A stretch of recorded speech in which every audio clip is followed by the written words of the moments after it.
안녕하세요. 중학생 딸아이를 키우고 있는 40대 가정주부입니다. 엊그제 옆집에 새로 이사를 왔는데 그 집 엄마랑 어쩌다 이런저런 수다를 떨게 되었거든요. 그러다 문득 작년에 있었던 일이 생각나서 이렇게 이야기하러 왔네요. 남편과 저는 사내 커플로 만났어요. 남편의 대시로 만나기 시작해서 2년 정도 사귀었지요. 솔직히 당장 가진 건 없는 남자였지만 성실하고 무엇보다 능력 있는 사람이라서 그거 하나 바라보고 결혼까지 결심했네요. 결혼을 하고 1년 만에 아이를 가졌어요.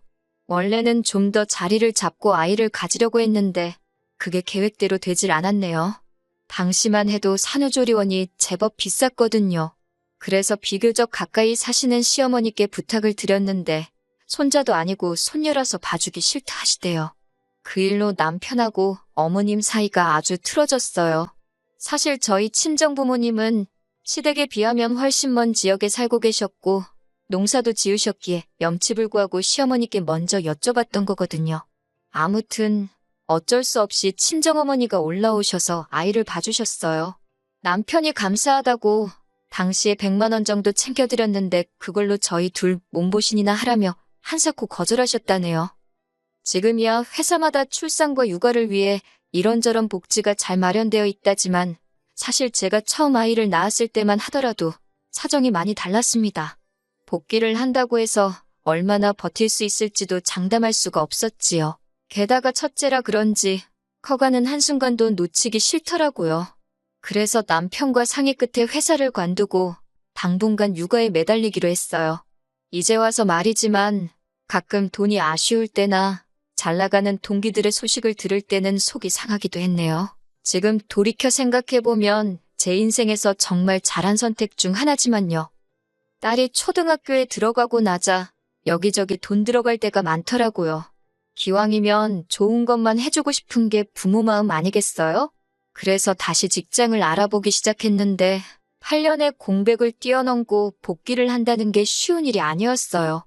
어쩔 수 없이 지인들에게 제 스스로 구직 중이라는 소문을 내기 시작했습니다. 20대였다면 부끄러워서 그런 소리는 못하고 다녔을 텐데 이것도 엄마가 돼서인지 그런 생각은 안 들더라고요. 아무튼 그러다 한 여자 선배로부터 연락을 받았습니다. 그 선배도 애 낳고 키우느라 회사를 나왔다가 지금은 창업 준비를 하고 있다며 저더러 같이 해볼 거냐 물어왔지요. 결과부터 말씀드리자면 거절할 이유가 없었기에 좋다 했네요. 그리고 지금이야 어느 정도 자리도 잡았지만 그때 진짜 선배랑 저 아줌마 둘이서 뭘 좀 해보려고 얼마나 애를 썼는지 지금도 그때만 떠올리면 너무 고생을 해서 그런가 눈물부터 난다니까요. 이후로 남편도 남편대로 잘 풀리고 제 사업도 조금씩 자리를 잡아가고 딸은 딸대로 건강하게 잘 자라주니 뭐 크게 걱정할 게 없었습니다. 그리고 저희는 10년 만에 소위 강남에 입성하게 되었어요. 하지만 그때부터였습니다. 10년 가까운 세월을 아들 하나 못 낳았다며 저를 무시하고 제 딸을 거들떠도 안 보시던 어머님이 어찌나 아는 체를 하시던지요. 맹추인 줄 알았더니 언제 이렇게 돈을 모았냐? 그렇게 우리 뭐 하나 사주는 법이 없더니 너네만 이렇게 잘해놓고 살라 그랬냐? 집이 널찍하니 좋다. 앞으로 서울에 오면 이 집에서 있으면 되겠다. 평소에도 워낙 시부모님이 생각 없이 말하는 편이라 그때도 그냥 나오는 대로 말씀하시는구나 생각하고 심각하게 받아들이지 않았습니다. 남편도 그랬다고 하더라고요. 그런데 이게 웬걸 시부모님 특히 어머님께선 정말 한 달에 한두 번씩은 꼬박꼬박 저희 집에 오기 시작하셨지요. 어디가 조금이라도 안 좋다 싶으면 무조건 강남 가야겠다고 강남 병원 가야 된다고 아주 죽는 소리를 하시면서 오셨는데 오시면 일주일까지도 머물다 가셨어요. 그리고 저희 일정은 조금도 신경 써주지 않으셨고요. 특히 제 경우에는 어느 정도 사업이 자리를 잡은 이후로는 주로 집에서 업무를 보고 있었거든요. 어차피 주된 거래처가 해외에 있었고 온라인으로 일이 이루어지다 보니 가능한 상황이었어요. 덕분에 딸에게도 소홀하지 않을 수 있었고요. 그렇다 보니 제가 집에 있다고 해서 갑자기 오신 어머님의 수발을 3일이고 일주일이고 들 수 있다는 건 아니었네요. 하지만 어머님은 그런 제 사정은 전혀 개의치 않으셨어요. 오히려 한 번은 영상 미팅을 하고 있는데 막무가내로 방에 들어와서는 어디 좀 데려다 달라고 하신 적도 있고 제 계약서를 냄비 받침 대신 쓰시기도 하셨으니까요. 결국 이런 상황을 반년 가까이 겪고 더는 견딜 수가 없던 제가 남편에게 힘들다고 털어놓았어요. 병원 때문에 오시는 거면 당일날 일 보고 내려가시라고 하고 태워다 드리고 그러는 것도 더는 못하겠다고요. 솔직히 무슨 시골 깡촌에서 오시는 것도 아니고 저희 시부모님 지하철 잘 되어 있는 광역시에 사시거든요. 그런데 매번 강남질이 운운하시면서 저 운전시키신 것도 솔직히 알면서 속아드린 거나 마찬가지였어요. 남편도 한숨을 한 번 쉬더니 저 편할 대로 하랍니다. 그러면서 자기가 봐도 어머님이 지나치셨다며 진작에 자기가 어떻게 조치를 취했어야 하는데 그러지 못해서 미안하다 하대요. 하지만 얼마 후 여지없이 어머님은 머리가 아파서 내일 강남 올라간다며 밤늦은 시간에 통보하듯 연락을 해오셨습니다. 저는 저나 남편 둘 다 내일 시간이 안 되니 병원 조심히 왔다 가시라 했어요. 그러자 어머님께선 그러면 병원 날짜를 바꾼다 하시길래 안 되겠다 싶어서 솔직히 말씀드렸습니다. 병원만 왔다 가시는 거면 뭐 편하실 대로 하시라고요. 그런데 이제 저희 집에서 며칠씩 있다 가시는 건 안 된다고 엄연히 제 사무실이기도 해서 더는 어려울 것 같다고요. 그렇게 어머님과의 문제는 일단락되는 줄 알았습니다. 남편 말이 어머님께서 남편에게 전화를 걸어 한참 재험담을 하시더래요. 지가 뭔데 내 아들 집 가지고 유세냐 뭐냐. 걔네 엄마도 못 오게 있냐 어쩌냐. 듣다 못한 남편이 장모님은 그렇게 자주 오시지도 못하시고 그리고 이 집은 우리 둘 집이지 자기 집이 아니라고 했답니다. 그러자 어머님께서 여우 같은 거한테 홀렸다며 아들도 못 낳는 게 뭐가 좋다고 데리고 사냐고 그러시더래요. 이 일로 10년에 걸쳐 서서히 회복되던 어머님과 남편의 관계가 다시 틀어졌고요. 그런데 그 일이 있고 몇 개월 지났을 무렵이었습니다. 뜬금없이 신우한테 연락이 왔더라고요. 신우는 남편보다 위로 3살이 많지만 저희보다 결혼은 늦게 했지요. 애도 저희보다 늦게 가져서 저희 딸보다 어린 아들을 하나 키우고 있었고요. 남편과 신우 사이는 좋을 것도 나쁠 것도 없었달까요? 일단 신우가 시집을 저 밑에 지방으로 갔던 터라 거리상 멀어서 명절에 시댁에서 보는 게 전부이기도 했고 남편이 신우 남편 그러니까 자기 매형을 꽤나 불편해했거든요. 저는 신우 남편이랑 이야기 나눌 일이 많이 없었으니까 잘은 모르겠는데 남편 말이 묘하게 사람을 깔아내리며 대화를 한다나요? 아무튼 남편이 싫다는데 제가 옆에서 가깝게 지내라고 할 일도 아니었고 그런 신우에게서 연락이 왔으니 반갑다기보다는 무슨 일인가 싶어서 놀랐다는 게 더 정확한 표현이겠네요. 신우는 전에 없이 살살 제 눈치를 살피듯 잘 지냈냐, 어떻게 사냐, 자기는 사는 게 힘들다, 뭐 한마디로 괜히 아쉬운 소리를 하더라고요. 듣다 못한 제가 신우에게 혹시 할 이야기가 정확히 뭐냐고 물었습니다. 그제서야 신우가 본론을 꺼내더라고요. 혹시 당분간 시조카를 저희 집에서 봐주면 안 되겠냐고요. 생각지도 못한 신우의 말에 솔직히 당황하면서 동시에 어이가 없었지요. 갑자기 시조카를 왜 저희 집에 맡기려는 거냐니까 애가 학교에서 공부를 잘못한다며 강남 쪽으로 보내면 좀 낫지 않을까 그런 생각이 들더래요. 시조카를 저희 집에 맡기면 일단 자기도 직장 다니면서 돈도 벌 수 있고 그러면 자기도 저희 부부처럼 강남으로 올 수 있을지 누가 아냐고요.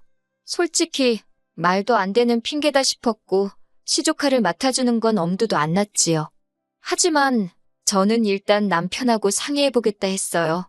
당장이라도 안 된다고 말하려고 했고 머리로는 절대 안 된다고 생각했지만 또 오죽하면 엄마가 자식을 떼어놓을 생각을 했을까.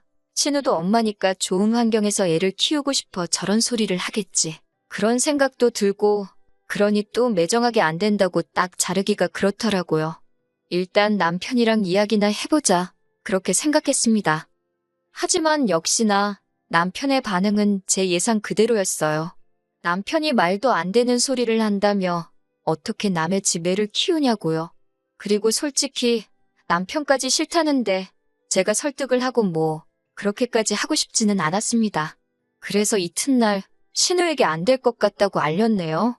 저희도 맞벌이다 보니 딸 하나 챙기는 것도 힘에 부칠 때가 있다고 시조카까지는 어려울 것 같다고요.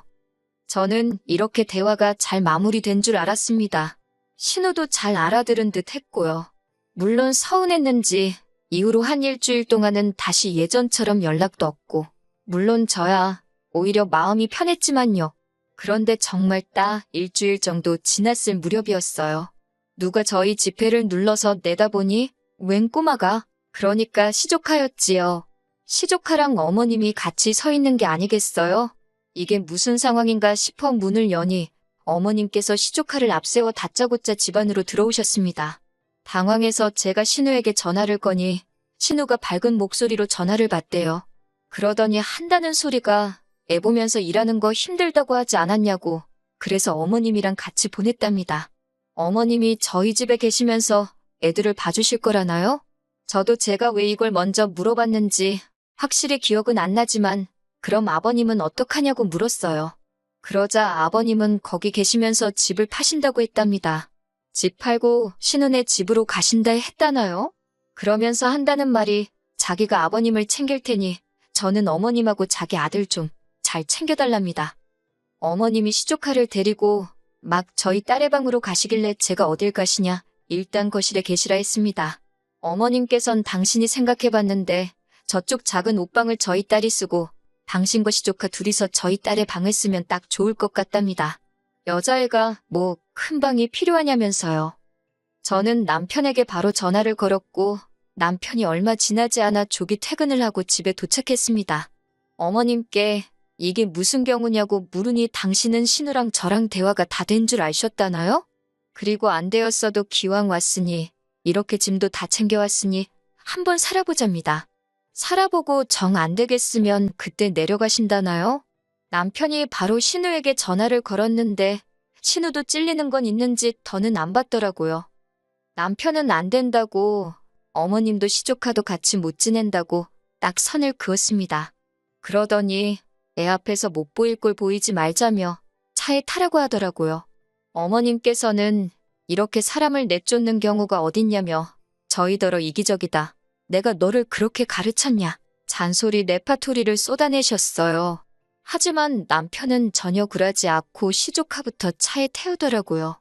어머님께서도 결국 견디지 못하고 남편 차에 타셨고요. 그 길로 남편은 시댁으로 내달린 눈치였어요. 그리고 그 집에 어머님이랑 시조카를 같이 내려줬답니다. 어머님께서 시조카도 신혼에 데려다 주라고 그러셔서 알아서 하시라 그랬다네요. 어차피 처음부터 저희 집에도 애 봐주러 오셨다 하지 않았냐면서. 이후로 신우에게 몇 차례 전화가 걸려왔어요. 문자도 왔는데 한마디로 어떻게 자기 핏줄한테 그렇게 야박하게 구냐면서 남편 말이 신우고 뭐고 다 차단했답니다. 그리고 이번에도 전 나서고 싶은 생각은 없었기에 남편 뜻에 그대로 따르기로 했어요.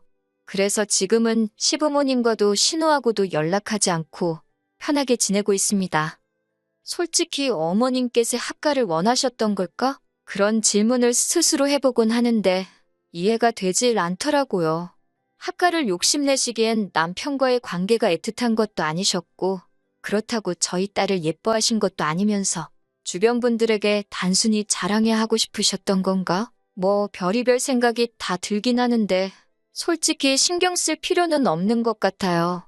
남편이 중간에서 대처를 잘 해주었으니 그 사실에 고마워하며 지내려고요.